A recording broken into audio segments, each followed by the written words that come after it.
पनु आकिल लग बाइजी थाने की हद यूसी नोरोजा में मशहूर जमींदार इमदाद खान समेत दी ज़मीन मां रात जे पहर में नामालूम जवाबदार 2 एकड़नि ते बीठल अंबनि जा वण कटे फरार थी विया आहिनि। इन्हनि खां अॻु नामालूम हथियारबंद इमदाद खान की ज़मीन मां केलनि जो बाग कटे विया। इन हवाले सां वधीक तफ़सील ॾियण लाइ असां लाइन ते मौजूद आहे पनु आकिल मां CN न्यूज़ जो रिपोर्टर अयाज़ झंडीर।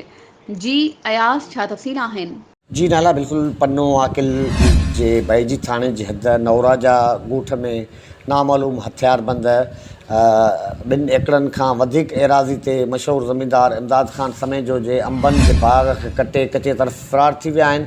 हिन खां अॻु इमदाद खान समेत जो हथियारबंद केलनि जो बाग कटे फ़रार थी विया हुआ। उन हवाले सां ज़रियनि मूजिबि त मुख़्तलिफ़ वक़्तनि ते इमदाद खान समेत जो खां हथियारबंद भत्तो घुरंदा हुआ, पर हिननि पारां को बि मौक़ुफ़ चिट्टो न पियो अचे ऐं हिन महिल ताईं बैजी पुलिस बि अहिड़ी कार्रवाई बाबति का कार्रवाई न कई आहे।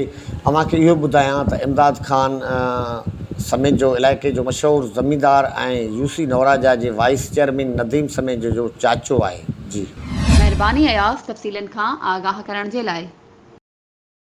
वधीक ख़बरुनि ऐं अपडेट्स जे लाइ असांजे चैनल खे सब्सक्राइब कयो ऐं हा, बेल आइकन खे प्रेस करण न विसारिजो त जीअं असांजी हर नई अचण वारी वीडियो तव्हां ताईं पहुची